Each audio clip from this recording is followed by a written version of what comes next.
దామిని గోడకు తగిలించి ఉన్న ఆనంద భైరవి ఫ్యామిలీ ఫోటో వైపు చూస్తూ ఈ ఫోటో నాకు నచ్చలేదు అని చెప్పి ఆ ఫోటోని నేలకేసి విసిరి కొడుతుంది. ఇక దాంతో గాజు ముక్కలు ఇంటి నిండా చిందరవందరగా పడిపోయి ఉంటాయి. ఆ సౌండ్ విని ఇంట్లో వాళ్ళందరూ కూడా హాల్లోకి వస్తారు.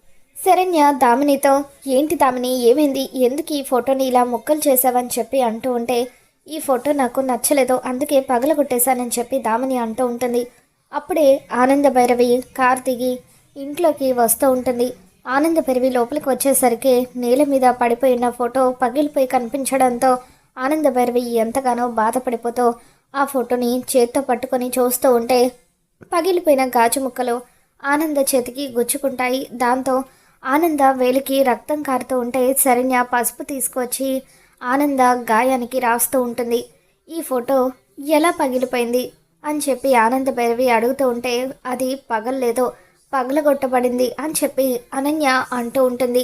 ఎవరు ఎవరు దీన్ని పగలగొట్టింది అని చెప్పి ఆనంద అడుగుతూ ఉంటే లీలావతి టెన్షన్ పడుతూ ఉంటుంది. ఇక అప్పుడు శరణ్య ముందుకు వచ్చి దామిని చేసిన తప్పుని తన మీద వేసుకుంటూ నేనే అత్తయ్య, నేనే ఆ ఫోటోని పగలగొట్టేశాను అని చెప్పి అంటూ ఉంటే ఇకప్పుడు శరణ్య తన మీద నింద వేసుకున్నందుకు ఆనంద ఏమంటుందో ఏంటోనని దర్శన్ టెన్షన్ పడుతూ శరణ్య వైపు చూస్తూ ఉంటాడు. మరి ఆ తప్పు శరణ్య చేసిందని ఆనంద నమ్ముతుందా, లేకపోతే దామిని చేసిందన్న నిజం తెలుసుకొని తగిన బుద్ధి చెప్తుందా, ఏం జరగబోతుందో మళ్ళీ మన ఛానల్లో తెలుసుకుందాం. ఈ వీడియో మీకు నచ్చినట్లయితే తప్పకుండా లైక్ చేయండి.